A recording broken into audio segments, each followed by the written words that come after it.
When I started having children, now I have to try to get into something more passive, which I already have my eyes on real estate. And I was like, man, house hacking is probably the way. I am the type of person where it's like, I know this is a long game. I know real estate is gonna boom, land is limited. A lot of people get soaked up into the information and seeing how they're gonna do something and trying to get advice from everybody who hasn't even done it. Take a step in to get started. And I'm not saying, put both your feet in the water at once, but once you see it rolling, you know it's real. The duplex for, I think, around $120 a square foot, which came out to around 220 grand. The land was mid 30s, so I was all in about 250. The value now is at 375, 380. Okay. Tell us kind of how you got from basically getting one property a year to now you're building your own duplex. All right, y'all, welcome to the Blueprint Podcast and the Duplex Diaries series, where we interview real duplex owners and tour real duplexes to hear their experience being landlords, to help you decide if duplex investing in Houston is the right, smart real estate choice for you. We're here with Deveon, and we're gonna be touring his duplex here in City Gas. So let's check it out, man. It's the first thing I noticed. So you have a pretty good sized yard on the side of the house instead of in the back. What was the thought process there? The lot was wide enough, to offset it to where at least one tenant can have a yard and not, putting it right in the middle and disregarding it completely. Yeah. From here to the edge, it's about 18 feet. So it's a good space for children. If you have an extra vehicle you want to park somehow in the grass, or you have a little outdoor hobby that you want to the other thing that I like here is that you have two separate entrances for the gates, right? And I love that it's gated, adding some more security for people living here. But a lot of times we see duplexes, there's just one gate and it's kind of like this big blob of a parking area. You got two separate units here, so I really like that. The one big parking lot was proposed to me at first, but doing a property for private tenants, you want to give them their own space to park, get out of their car and go in the house, not jammed up with, with you parking on my side or anything of that nature. All right, well, it's hot out here, man. Let's head out and head inside and get some AC. Let's do it. All right, man. Well, we're here inside. Nice place. So tell me, what's the size, square footage? How many bedrooms? What are we working with here? So we have about 930 square feet, 928. Okay. Half up, so half about 1,800 both sides then? Yeah, all together. Okay. Yeah. 2 bedrooms upstairs along with 2 bathrooms. Okay. And here we have a half bathroom in the kitchen and living room area. Gotcha. And why did you pick this City Gas area to buy land and ultimately build a duplex? What was kind of the initial appeal for here? It's all from, outside sources of investors who have more experience than me. Older investors saying, hey, you need to buy in the areas that are not already gentrified, already improved, because that's where you'll gain the most equity at. Okay, so gotcha. Okay, and we'll talk more about that later in the episode in terms of kind of your equity position, kind of your journey into building. But I think that's great that you were able to basically source knowledge from other sources, other people who've already did it, kind of followed them. And as I kind of drove around, I saw a lot of new construction coming to this area. So you definitely landed a great property. What are some of your favorite features of this property? The huge island, the accent light above, all the windows letting in all the light, and I told my architect that there's 2 windows up top, so that even if all the windows are closed, you can still have privacy with light coming in. Yeah, okay. Yeah, I like that. And it just kind of creates somewhat of an ambiance here, kind of opens the space up. It feels, 900 square feet isn't huge, but it kind of feels like a very functional space. It feels like there's a lot of, it feels bigger than it is. Like the light floors as well. So I see some, you're putting in some storage here. Kind of what's going on here with these little storage boxes you're building? So I'm building these storage boxes because this unit, while it doesn't have like a mud room, a place for a specific place to keep your keys, shoes, stuff like that you may be out the door. So I built this basically it's 2 drawers up top with 2 shelves at the bottom, shoes at the bottom, keys, all type of stuff, sunglasses up here up top. Gotcha. So. And you'll learn later on the episode, Deveon is a DIY guy. He likes to do it himself, so he's building this. It's not finished yet, but we got this and we got some other things around the house that we're gonna be pointing out. I think the thing that I like so far about what you've done is you prioritize the tenant experience. So giving them 2 separate gates, parking areas, a nice side area for potential kids or extra entertaining space, parking space, building in extra storage that maybe wasn't originally in the space, and then obviously adding the lighting. So really thinking about the experience somebody's gonna have living here. I love that you've kind of prioritized that. A lot of builders maximize profits and don't really care about the tenant experience or the person living in it. So I love that you've kind of already been thinking through that stuff. Yeah, I think when you gain experience as a builder, your light kind of dims. You have to kind of relight it every now and then because they may be just walking into a box. I'm walking in, thinking about, man, windows are a thing, so you want to add windows where you can to make the space look better and feel better. Yeah, absolutely. Okay, we'll check upstairs. Let's do it. All right, so we're here. Got one of the kids' rooms upstairs. Tell me about this room. Talk about kind of what you envisioned for the living spaces in this duplex. So for this room, originally it had 2 vertical windows on both walls. Okay. Which I didn't like the functionality of it too much, is because you want one bed to put your base, like your back up against. You don't want a window behind you for storms or whatever it may be. Yeah. So we went with this high horizontal window. We have less exposure that way. TV over here, closet, everything makes sense. Yeah, and I like that you pointed out that each room has its own bathroom. I think that's another kind of tenant perk, because like, let's say you maybe have, in this scenario, you have your family living here, you're house hacking, somebody had a roommate or something, they want a little bit more privacy, being able to have their own bathroom, I think is an added bonus, especially with this not being a 3-bedroom. So talk to me actually about that. Why'd you decide to go with a 2-2 instead of a 3-2? I feel like the cost, it may not be too much of a difference, but I feel like the rent prices are way close to where it doesn't really do you that much benefit to build a 3-bedroom. Okay. And then families are only getting smaller and smaller, so. So in this area, you can get around the same rent for a 3-bedroom, 2-bath than you would for a 2-bed, 2-bath? Yeah. Okay. I like the configuration of a 2-bedroom, 2-bath. Or a 3-bedroom, 3-bath, but I wasn't trying to go that big on my first one, so 2-bedroom, 2-bath. Okay. All right, let's head over to the other room. Okay, so we're here in the 2nd bedroom. Tell me about these windows. I think this is a unique window design. Talk about this. It is unique, and I feel like when you're building to rent, you don't want to do too many unique things. It does increase the experience, but you don't want it to be an inconvenience to the tenant to where they can't find blinds, or they have to figure out how to hang their curtains a certain way to fit over those windows and stuff like that. Gotcha. Yeah. So this was something that you thought was, it looks really good, but maybe something you wouldn't do on a second one? Yeah, I would definitely probably go with one big picture window, and since you have to have a window that opens, I'll probably do a similar window next to it that opens. Gotcha. Okay, so since you're doing a house hack, your living experience matters in this duplex, right? So like, is there anything that you would do differently just from your own personal experience for like your next property? So in the stairway, I would go with the metal railing. Okay. Instead of the, wood and stuff like that. I will create more closet space, because I feel like to create that closet space, you may have to stretch the property backwards like 2 feet just to make the extra 2 feet in the closet. So that shouldn't be too much of a hassle just to provide that. And everything else I will pretty much keep the same, because the smaller the space, which you're not trying to cram anybody, but the smaller the space, the easier it is to turn over after somebody moves out. You don't have to go remodel a 4-bedroom. Okay. Yeah, because I noticed you didn't do any carpet, so that's obviously was strategic, so you don't have to like take carpet out whenever you have new tenants coming in, so these are easier. Did you spend a lot of time thinking about the flooring and all those kind of things? I had just a little experience with the vinyl plank flooring. I know it's like the most durable flooring, in this time. It's not expensive at all, so, and it looks good. So, and it's convenient because it cleans easy. It doesn't stain or soak up. It's not really that porous. So so it's just overall convenient and aesthetically pleasing. All right, man. Well, thanks for showing us the space. We're actually gonna head back to the studio now, y'all, and finish our conversation. So we'll see you in a little bit. One thing they don't tell you about duplex investing is that getting tenants is not a right. It's not a guarantee, unless you're investing in 4739 Reed Road in Houston, Texas. This 2,600 square feet duplex is fully furnished and stabilized with a long-term tenant on one side and a short-term rental on the other. You'll be making money day one with this property, and all the furniture will convey with the property, as well as being protected by security cameras and a gate. Check the description for more information. Deveon, so you are a duplex owner, investor, builder, and we're going to dive into your story in terms of your real estate journey. We're going to dive into your fatherhood journey, and just overall like business and like what your purpose is in real estate. So man, excited to have the conversation today. Good. Yep. Yeah. So first off, like, how'd you get it? Well, like, give us kind of your backstory. Who are you? What do you do? And then just go into kind of how you got into real estate. My name is Deveon Henry. So I'm a X-ray technician, rope access technician, day to day.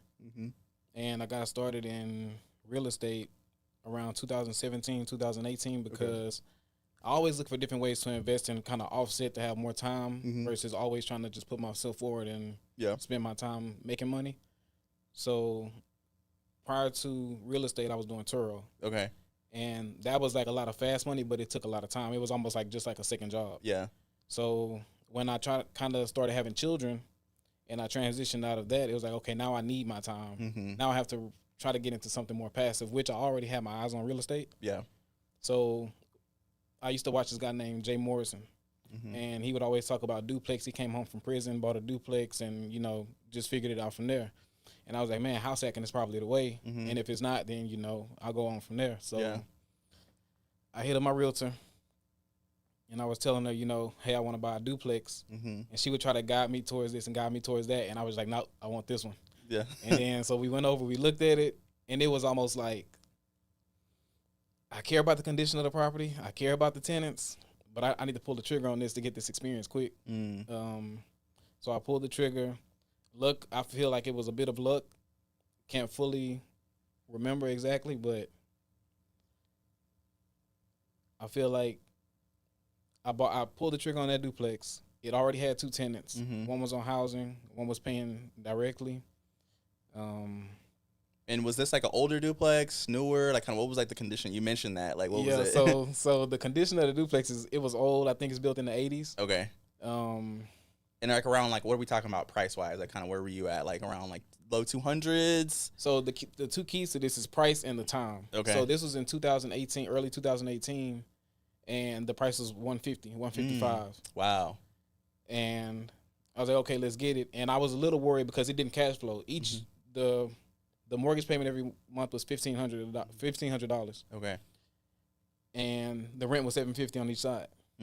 So you're pretty much breaking even. But I am kind of like the type of person where it's like, I know this is a long game. I play the long game kind of only. Yeah. And I was like, okay, you know what? I know real estate is going to boom. Land is limited. It's no way that it's almost a sure shot. So I talked to the loan officer during the process, and he was saying, he knows the Houston area. I will be able to raise the rent. It's highly under marketed, and the rent is underpaid or undercharged. Yeah. So market. Yeah. I was like, okay, well, as we go, we'll figure this out. And I'm new to it, so I don't have any property management skills. I just wanted to be an investor, and I wanted to get active. So I pulled the trigger, and housing is direct deposit. And the other tenant on the other side, this older Hispanic woman, she kind of gave me a run for my money a few times just in conversation. It's like, man, she's trying to be difficult. Yeah. You need to fix this. You need to fix that. It's like, this is older property. So the only thing that I really did dive in and fix was a foundation issue. Okay. And that set me back $7,000. Woo. So did you know had a foundation issue when you got it? I did not. I knew it had a history of foundation Okay, so you didn't get it inspected. I did. Dang, I did. Okay. But I think the foundation issue came up like 6 months in or 8 months in or something like that. But I knew it had a history of it. Okay. And behind the property is a bayou. So when it rains on the front street, all the water rushes to the back. Okay. So it kind of makes that downhill slope like. Okay. So, it hasn't had any flooding or anything like that since I've owned it. The rents have doubled, so now I basically cash flow the same thing as the mortgage. And did you house hack that, right? Yeah. So what I guess did you kick the Hispanic lady out or what? Like, I guess which tenant did you had to leave? She ended up leaving. Okay, so she ended up leaving. Yeah. You moved in, and for like what, maybe a year. You basically were just. I mean, and that's one thing I tell people is like, when you're house hacking, a lot of times, initially you might not be cash flowing, but your expenses are significantly lower than what they would have been if you were you're at an apartment. So you were probably definitely. Technically, if you were paying rent to yourself, you'd be paying $750 to live where you were living, right? Yeah, and even if you run into the case where you're not cash flowing a lot, or you're paying the same as you would pay to rent, you got to think about the future. Right. So rent goes up as you charge them more rent. Your rent is less. Yeah. As time goes on, so it's just calculating for the future. Okay. So you bought an older property. Yep. I guess it sounds like it was needed a little bit of repair, needed a little bit of work. Yep. And then how much work did you put into it other than obviously you put $7,000 in for the foundation? Did you do any kind of other improvements like appliances, like new flooring, anything like that? No, I haven't had to do anything cosmetically. So you just kept it as is. Yeah. Okay. During the summer you has AC issues here and there and stuff like that, but it's only like minor, a few $100. Okay. Nothing, Gotcha. Yeah. Okay. So first house hack 2018. How long did you house hack? 1 year. 1 year. Okay. And then what did you do after what was the next year? And then I hit up my realtor again. Okay. Because it's like, I think I was studying like the Heights area and how it became what it is. So prior to it being that way, and I was just looking at the way gentrification goes, and it's like, okay, what's next? What area is next? Yeah. And then I saw Third Ward, they were starting to build 3-story houses. Okay. And I'm like, okay, that's one of the and wait, where was your first property at? I forgot. You didn't. Stafford. Okay, gotcha. Okay. Stafford, so it's like south. in the Beltway. Yeah, south. Okay, yeah. Okay. Going toward Missouri City. Yeah. Okay. Kind of close to Sugar Land. Yeah. Okay. So, hit up my realtor again. I'm looking at this house over near McGowan and Emancipation. Mm-hmm. And she's like, look at this house over here by Telephone and 45. I was like, I'm not looking at that house.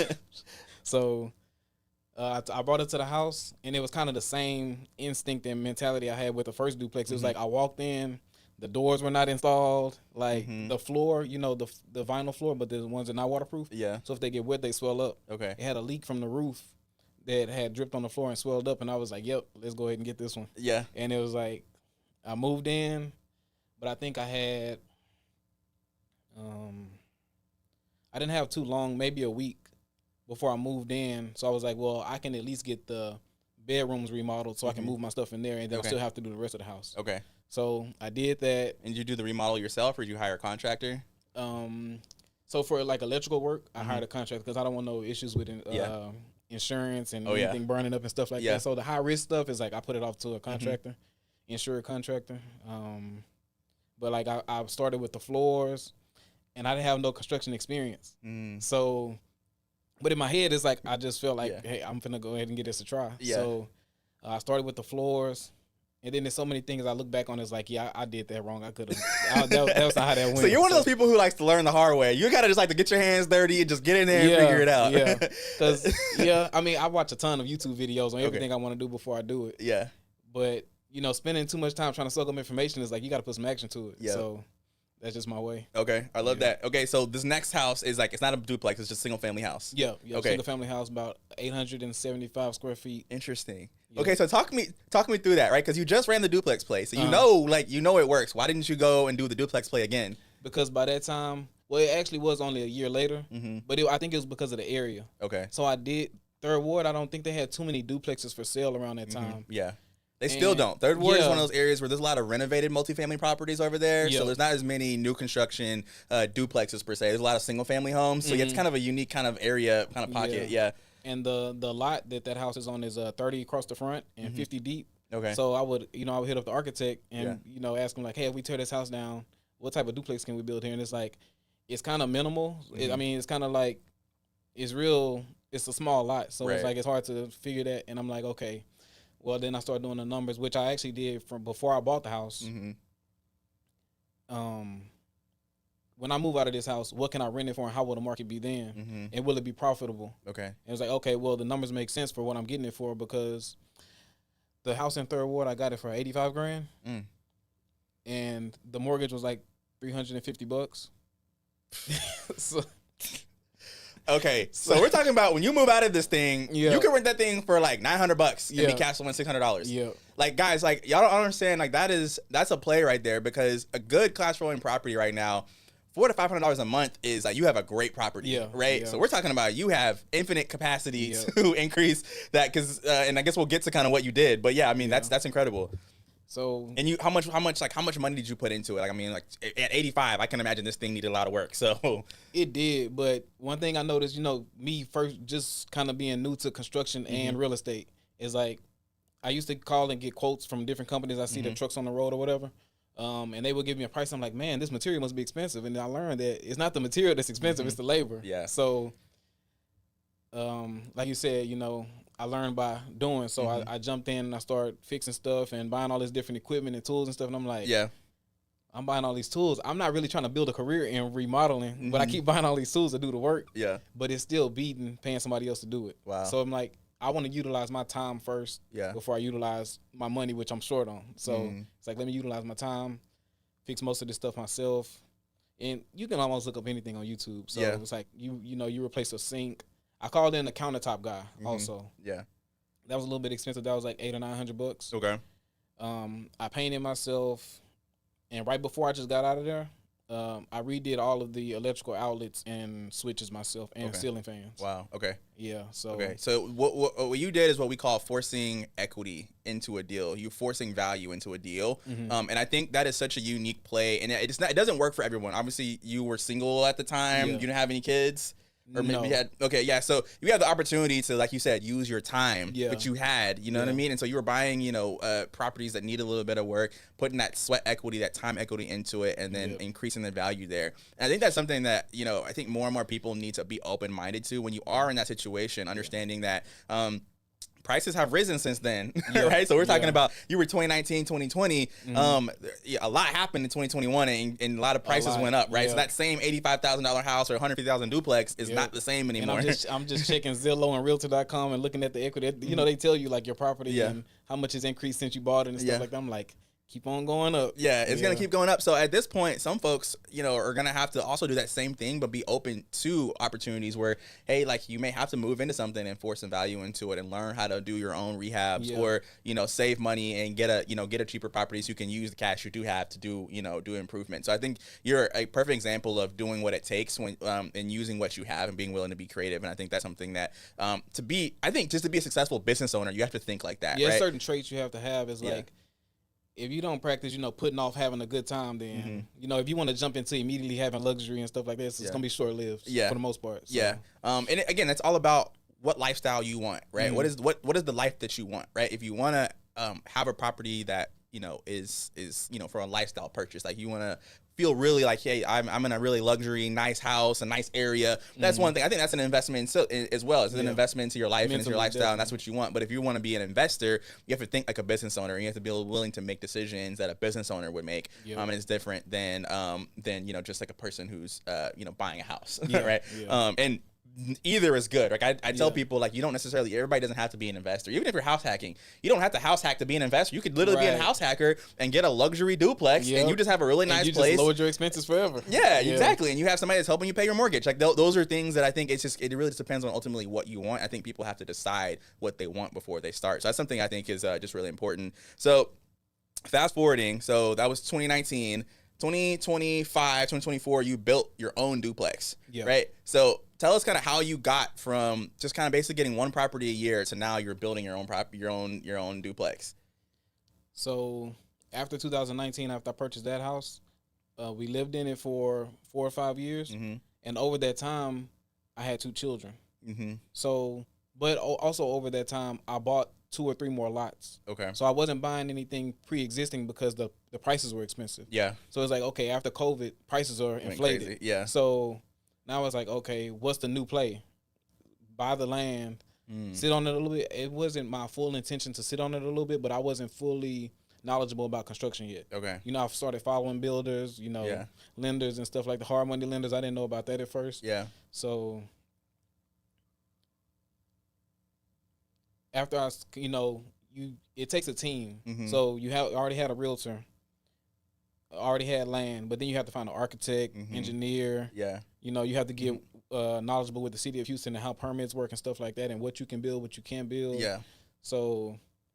And at what point did you decide you wanted to do new construction? Because you sat on it for 4 or 5 years. Again, incredible sacrifice there, right? Yeah. Like 4 or 5 years, you just let the equity ride. You just like had low expenses. I'm sure you were saving a bunch of money at that point. You already had a really good job, so you're able to save money in where you're at, so that when you did make the transition, you had some cash. Yeah. So at what point did you decide that new construction was the play? Because you had bought the land. I'm sure you were watching all the YouTube videos, going to all the investor meetings and conferences. So you're just throwing all this information. At one point where you're like, all right, it's ready. I'm ready to actually make the move.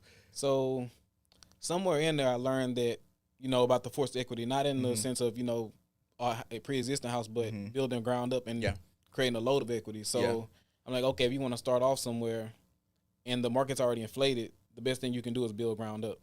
So I see people doing it. I talked to one. I think I actually talked to a builder in 2021 or 2022. I didn't get scammed, but they asked for basically like an upfront fee. It was pretty fat, and I ended up not going with them. They were like, "Well, if you didn't, fully read the disclosure, then you don't get your money back." Oh man! And I was like, I got this bad habit of also, spending money one day. And if I can't feel it in a year, then I don't feel like I spent it. Yeah. So it's like, whatever. Wrote it off and kept going. because I also, measured that with, at that time, I had only talked to that one builder. Mm-hmm. Once I talked to another builder, I had something to compare it to. Right. So it's like, okay, that money that I wasted, I feel like it was worth it not going with that builder, because it could have been a lot more wasted. Yeah. So I moved on, found a new builder, and we kind of got started quick. Yeah. I had the architect, he submitted the plans to the city of Houston. Mm-hmm. And before I knew it, I sat back and I had a little team going. Yeah. It was like, okay, let's go. Yeah. Yeah. And so, for this duplex you're in now, are you house hacking? Are you renting out both sides? Kind of what's the strategy that you're running? So I'm house hacking right now. Okay. It wasn't really a tough situation, but I had to rent out the previous home that I had just finished, fixing up and stuff. So I didn't want too much overhead in that transition. Yeah. When I look back on it, it's like I could have stayed in the house and rented out both sides of the duplex, but I also wanted to upgrade myself too. Okay. And upgrading myself didn't really mess with the numbers too much. Okay. So that was a good move for me. Okay, got it. Yeah, and you got kids now too, right? So obviously you got to think about like your kids, and you have more space and like all the things. And so we're actually gonna go tour the duplex in this episode. So it'll be cool, like people actually get to see it. You got tenant in one side, so we're gonna get to see one half of that. But I think it'll be really cool for people to actually see like your actual duplex. So like, hindsight 2020, you've done everything at this point. You've house hacked, you've invested, you've kind of tried, you've dipped your toe into a little bit of everything. Do you believe that building is the best way to go now, or would you say like, hey, I would rather just keep doing the rehab or house hacking in a different way?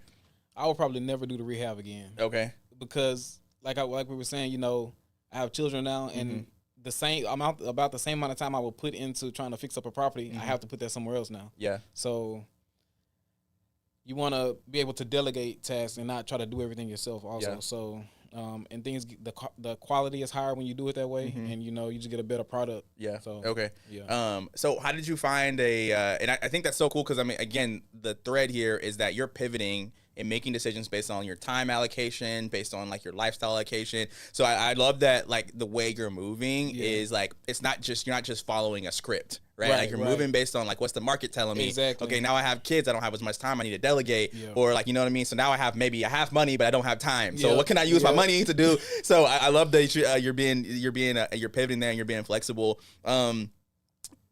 I've heard that, sometimes newer duplexes can be harder to get tenants in, right? Depending on the area that you're in. Did you have any issues getting tenants, and kind of what was that process for you getting tenants? I think I received about 3 or 4 applications within the first 3 weeks. Okay. And I felt like that was pretty good, because even though like when you receive 2 in 2 weeks, I feel like you don't have a tenant yet, but people are looking. People are having a visit to it. So.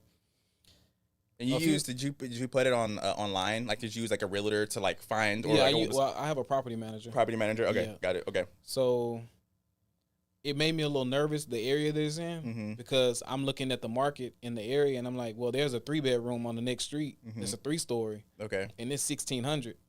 So what can I do with this 2-bedroom to actually make the numbers make sense still? And even throughout the process of building this duplex, my builder would tell me like, you had a really, I don't know if it was flattery, but they would tell me like, you had a pretty good color selection, good just selections of the aesthetics. So I feel like these days that sells a lot. Okay. More than a stuffed crammed 3-bedroom. It's like it needs to be functional also. So when looking at floor plans and stuff like that, it needs to make sense for a family. Yeah, it's not like a warehouse space. Yeah. Yeah. Okay, got you. So you got a 2-bed, 2-bath.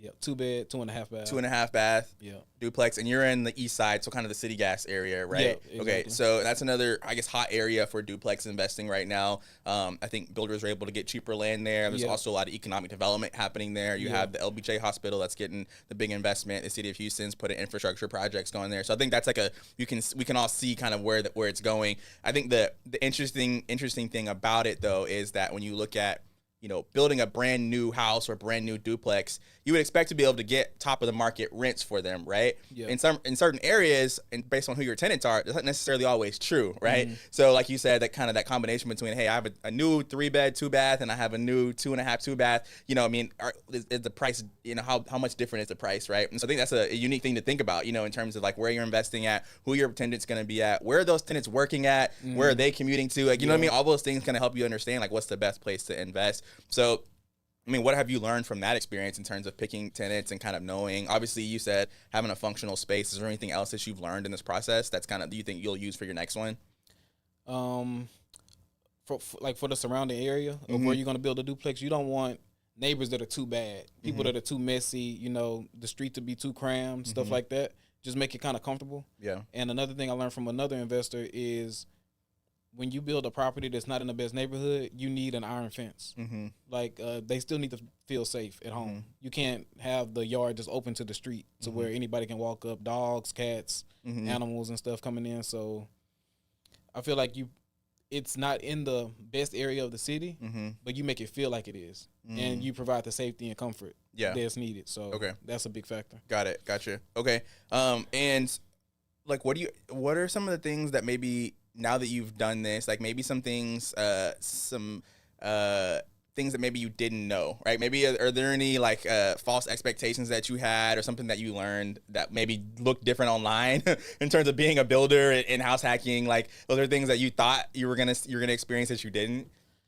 I feel like the experience in my head before I do something, especially that I've never done before, is always seems way more difficult in my head. Okay. And then once I get the ball rolling, it's like with most things you really need a team. You need to be able to reach out, talk to people, consult and stuff like that. So nothing's been more difficult. If anything, it's been more easy. And I'm getting called out on my moves. Like, man, you should have done this by now. Yeah. And it's on me. It's not on anybody else. Yeah. It's not on the situation. So, yeah. So for you felt like it was actually easier than you thought it was going to be. Well, since I didn't contract it myself and I had a builder, that was a big load off of me. Okay. But everything else is like them demanding paperwork and payments from me. Not like I'm running behind. And I like that situation. Not that it's convenient for them, but it shows me that, hey, if I move a little faster and a little more and a little better, then we are all good together. Like, you know. Okay, gotcha. And so talk about kind of your financing stack for as much as you're able to share. Like, what did how did you finance the equity in the land to fund the build? Did you go to hard money lender? Kind of what was kind of the way that you used, or did you do it all cash? What was the way that you used to fund your duplex? So, 2019 when I bought that other house in Third Ward. 2020, I didn't have any movement in real estate. 2021, I actually purchased this lot that the duplex is on. Okay. So, it's about 4,000 square feet, 90 across the front, 40 feet deep. And repeat that question. So I was just asking, like, I guess how did you put your financing stack together? Financing, right? Okay, so the financing. Maybe at the beginning of 2024, I opened a HELOC on the house in Third Ward because it was carrying so much equity. Okay. So I gained knowledge on that. I opened the HELOC. The house is, I think I owe about maybe 50 grand. Bought it for 85. The HELOC is for 80 or 85 grand. Okay. So, and I had about maybe 30 grand saved. So when it came to the construction on the new duplex, I feel like it is a little, you do need a little kind of, it's kind of cash heavy. Okay. Like, okay, so you have to already have the land from what I know. With the construction loan, you still have to put up your first 30% of the bill before they reimburse you. Okay. And then you kind of keep getting it on the back end. Okay. Talking about from the bank.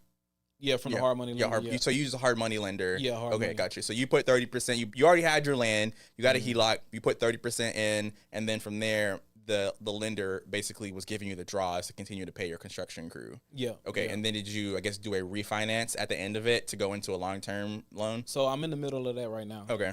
And that's one of those things where I was saying, like, you know, people are waiting on me. I'm not waiting on them. And I could have done this almost immediately after I got the go from the city of Houston that it was livable and somebody can move in.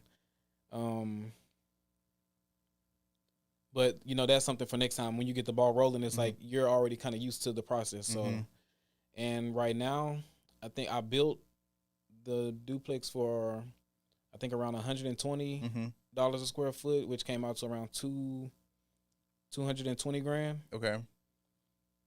The land was mid-30s, mid-30, like 35,000. So I was all in about $250. Okay. And the after the value now is at $375. Wow. $380. Okay. Yeah, Gotcha. something like okay. that. And did you get your land like off market or you get on the MLS? Like, how did you get your land? Yeah, it was listed on the MLS. Okay. I did the same thing that I did with the Yeah. duplex in the house. I called a realtor. Yeah. And this is at the point. This is 2021 when I purchased this land. So. Yeah.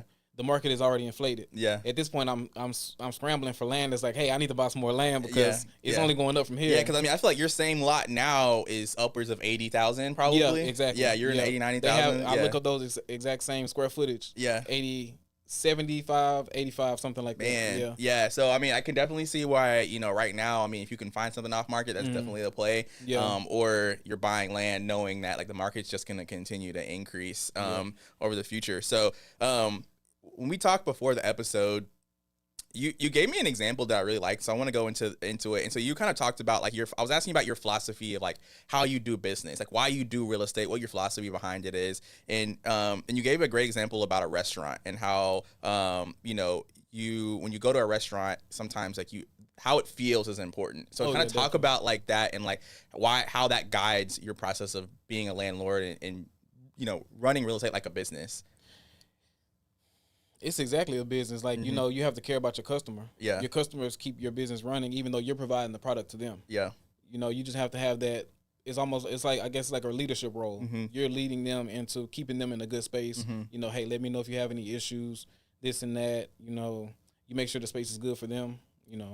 If they need lawn care, you provide a guy who can do it. You basically are at their convenience for what they're paying you for convenience. Yeah. Okay. Yeah. So you're essentially you consider you're at the service of your tenant. Yeah. Essentially is kind of what you're saying. And So a lot of instead people them don't here see it to that way. Okay. Yeah. So talk more about that. I mean, how else are you living that out? And I think you mentioned it earlier in terms of like building a space that's livable, right? We see a lot of new construction duplexes where they're trying to maximize costs. So they're making like these really small living rooms or small rooms. They're just trying to be efficient with costs. And I get that from some perspective. Like, builders got to make money too. Yeah. And they got to figure out ways. Everything's more expensive. They got to figure out ways to do it. But also at the same time, you got to be able to think like, hey, what's going to be the experience somebody's going to have on the other end of this? And so, you talked about the aesthetic and the design. Like, what are other ways that you live that out in your life in general? Maybe beyond real estate. Like, how do you actually, treat people like they're almost like your customer? Like, how do you live your life like that? What are some other ways you do that? I guess I want to say almost in like direct exchange, holding people accountable while holding yourself accountable also. So the business is good. Yeah. If somebody expects something from you, you need to know what they expect of you from you also. Yeah. I mean, no, if you expect something from them, you need to know what they expect of you also, not just a one-sided deal or, just like real estate, you're trying to put up this. If I would have put up that house the way I got it, it's like, you don't care about your business too much. Like you don't care about if you have a website, which most like investors probably don't, or small investors probably don't. But if you provide something and you have a big business, you have to think about somebody leaving a review and the word getting out about your business. Like, hey, this guy gave me this house just like this, and they got pictures and everything. So, he's demanding rent every month. Yeah. So, yeah. Okay. And from this, like, what's next for you? Do you think you're going to continue to do like multifamily investing? Are you going to go into another business sector? I know like commercial is one that some people are moving into. Are you going to invest in other businesses? Kind of what do you think is on the horizon for you from this? Because I think what I've noticed from you is that you're so strategic in your moves, right? Yeah. And so like you went from, hey, I'm doing these fix and flip kind of multifamily into, okay, now I'm going to buy land and now I'm going to new construction. So kind of what's the next thing in the journey for you? Or for you, is it kind of like, hey, I just finished, so I'm just going to kind of ride this out for a couple of years and kind of figure it out down the road what I'm going to do next? So I was thinking about something similar this morning. I was thinking like, hey, some areas of Houston are saturated with duplexes, and some of them don't even have tenants. So for a numbers sake, I'm thinking like, hey, what are people doing next to make the numbers make sense even more? Most likely they're building for cheaper by building more at one time on the same lot. So the same way you can house hack a 2-unit, which most people are doing because that's like entry level. But the new entry level may be house hacking the 4-unit, building a 4-unit. Okay. Especially since you can FHA up to a 4-unit. Right. And I was like, man, that'll kind of put duplexes in the single family house, category. And then, I do plan on doing a little commercial. Okay. But I don't want to rush into it. Yeah. Because I feel like I've changed. Like the last 5 or 6 years has been like a little roller coaster. And I know I think business is best when you when you catch a system that works and you're able to keep doing it, not that you have to keep switching up and doing something for the first time. Right. Yeah. So I plan on, planting my feet and running forward with a few more duplexes and maybe even some 4 units. Okay. Yeah. Gotcha. Okay. So it's kind of, and you'll continue to kind of run that play in terms of taking equity from your previous deal and then go. And now, I mean, you got like, it looks like a little over 6-figure in equity in your duplex. You can use that to go to for your, your next duplex or the quadplex or whatever, and just kind of keep rolling that down. Talk about, so you work a 9 to 5 still, right? Yeah. Okay. Yeah. So talk about how are you balancing, your 9 to 5 with real estate and also having a family? Kind of what does that look like for you? It's the same as the way I invest. It's like it's in the moment. Yeah. It's like you sometimes a lot of times I get time to think like I was thinking about the fourplex and stuff this morning. But most of the time you have to act in the moment. It's based on what just like being in the game. Hey, I know what you planned, but what are you about to do now that you've been hit with this? Yeah. You have to maneuver. You have to pivot. Yeah. Yeah. So like I was saying, I did Turo before. I laid it off. I'm not sure if I'm going to keep a builder or I'm going to try to, step up to contract my own build next, because I have to find time for the children. I have to find time for my job. And it's like, I kind of put my job on the back burner a little bit now. I'm learning to do that because being ambitious about a job doesn't necessarily work out like it works for as ambitious for your business. Yeah. So it's like you almost get punished for being ambitious about a job. It's like, hey, you're doing too much. Like, tone it down. So. Or you get taken advantage of. Yeah, definitely. Like, hey, you work weekends? Thank you for working so hard. We're gonna continue to pay the same thing, but like actually, now that we see what you can really do, can you do this too? Right, like, exactly. So, you get caught up in the job stuff with, such and such makes more money or this and that, and it's like, you shouldn't keep trying to dictate, the people that have power over you. You should start taking that power away.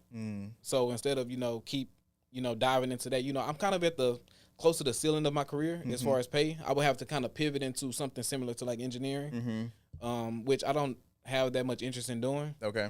Because I feel like that only digs my hole in that category deeper. Yeah. So breaking off to investing and learning so many different ways to invest. I have a pretty okay stock portfolio also. Okay. So I don't like stocks that much, but it's diversification. Yeah, absolutely. So you want to take the power away as much as you can from the job and that dependency. Yeah, so I love that. Yeah. Where do you go to learn about your stocks? Like, you have any YouTube channels or resources that you listen to on that front?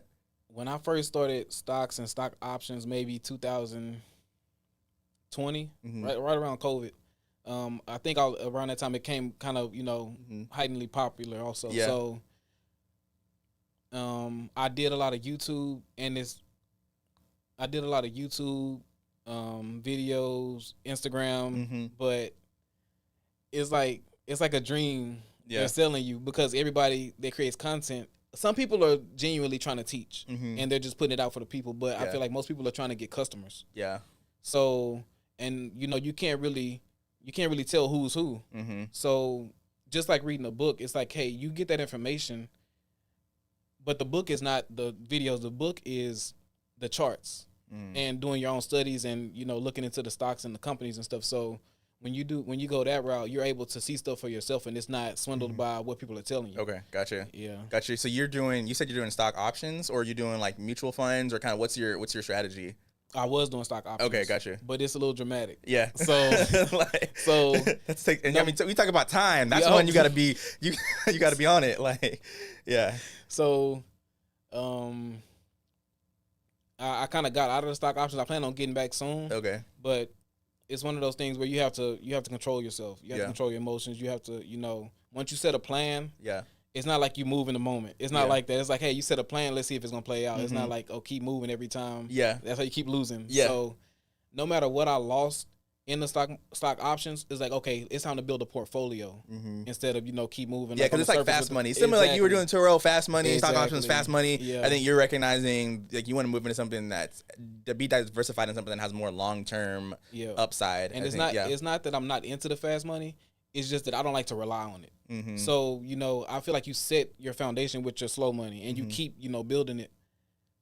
And then you get a little fun money on top. It's not that you try to get the fun money as the foundation and then get slow, like, it don't work. Yeah. Okay. Yeah. I love that. So got 9 to 5, real estate, stock. Let's talk about your kids. What's it like being a father? What have you learned so far on that? Man, as the attachment grows, it's very fun. Yeah. And it's like, nah, they can't go without me. Yeah. Like, you got to be there. And it's like, I watch a lot of fatherhood videos and stuff like that. And it's definitely a learning curve. Yeah. From being single and being able to move. But what I tell a lot of people is who don't have children, you will be who you are without children, who you are with children. Like, you'll be the same. Yeah. You might get that, first day of school mentality when you first have them, but it's like that wears off and you're back to being you. You might set these goals and this and that and say you're going to change, but have you ever changed?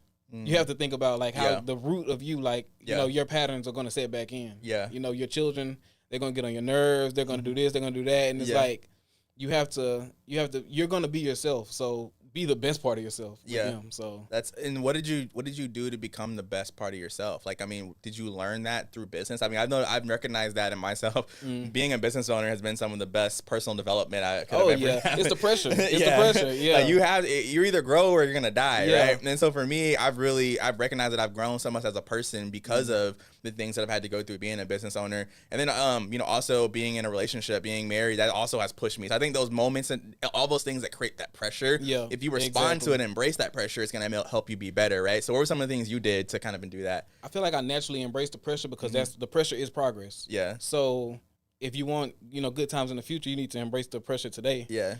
So embracing the pressure is just, jumping into stuff before you're ready. And it's like, if you already embody that in everything you do, you're kind of used to it. So like, let's say I'm used to being able to run into the store and run out.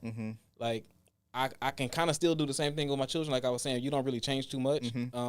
So, I grab a basket, children, child, let's go. Yeah. And, they adapt, they learn you as you learn them. So they adapt like, hey, daddy moved kind of quick. So let's go. Yeah. Yeah. I like that. And in terms of like, I think a lot of people talk about legacy, right? And they talk about passing their real estate down. Is that something that drives you, or do you care about your kids following in your past, in terms of real estate? I tell my sister this now, and it's like, she's like, oh, I'm not into real estate. And I feel like some people can be passionate about it, but from a legacy standpoint, it's not something that you need to be passionate about. It's a necessity. So you need to invest. It's not really like I like it or I don't like it. So when it comes to my children, as far as like what they like and what they plan on doing or what I plan on, them doing, real estate, I feel like it's going to flow into it because, as my children are still toddlers right now, but as they get 4, 5, and 6, they'll be on construction sites with me, or if I'm repairing something, they're always like, I think a few weeks ago, we built their beds. And it's just stuff like that to where I'm holding the drill with them and putting in a screw. And then it's like, that stuff internalizes a lot because then they're like, if they see a screw or a nail, they ask about it because they remember that experience where we drilled in the screw. Like, oh, why this one don't have a holes? Like, it's just stuff you don't. And then you kind of catch yourself and you can slow down and embrace that moment with them. It's a teaching moment. Yeah. Yeah, I love that. And so I think it's like one of those things where you're creating a lifestyle of investing and building. Right. And whether your kids manifest that into real estate or something else, it's still going to be ingrained in them. Just having that equity. Yeah, exactly. And so I think that's something that I always want to encourage people too, is like when you think about like what it means to have legacy, legacy isn't always just passing assets down. Sometimes that legacy is passing information, experiences. I think the assets is the least part of it because everybody says that they want to hand stuff down. It's like you need to hand down the mentality and, the lifestyle that'll shape your child, not just, the assets, because some people get stuff out of the blue and they just, they'll blow it or they'll do whatever they want to do with it. So. Yeah, and I think what you've shown is that to have that legacy to pass down, you have to be willing to make sacrifices, right? Yeah. And so you have to be willing to say, well, what can I take now, and how can I invest that, and how can I be flexible with what I have now for what I want in the future? Definitely. And that obviously takes action, it takes investment, it takes knowledge, and so I think those are things that I always want to encourage people to do. Is like the things you do now are going to set you up for 5-10 years from now. You know what I mean? So the excuses that you make now, or the reasons why you decide not to do or to do, those are the things that are going to ultimately impact you. And so I think you're just such a great example. And unfortunately, like some of the opportunities that you have aren't there anymore. Like, you know what I mean? Those $30,000 lots ain't there anymore. I think about that a lot with people who are trying to get started today. It's like, man, what would I do if I was starting today? Yeah. And there's always a uncomfortable moment, uncomfortable start. So it's like, I'm talking to people who are not comfortable with doing that. So it's like I kind of don't know what to tell you. I have to borrow a whole lot of money. Like, I don't know. Like it's tough, especially if you don't want to put in the groundwork. Yeah. Okay. Okay, you mentioned Turo. That's another business that I feel like I think a lot of people in real estate are in. Like, what did you learn from the Turo business? Obviously, I know you said it was kind of fast money, but like, what did you learn anything? Because I think that was your first business, right? Yeah. So, what did you learn from that Turo business that you're still using today? Like, anything that that taught you that you're kind of, that was like something that stuck. You know what I mean? From the Turo business? Yeah. The Turo business is like a faster real estate. It's almost like doing Airbnb. Probably. What makes me nervous about Airbnb is like, it's a whole building. If something gets damaged and you can't just replace the seat, you have to call somebody and get something done.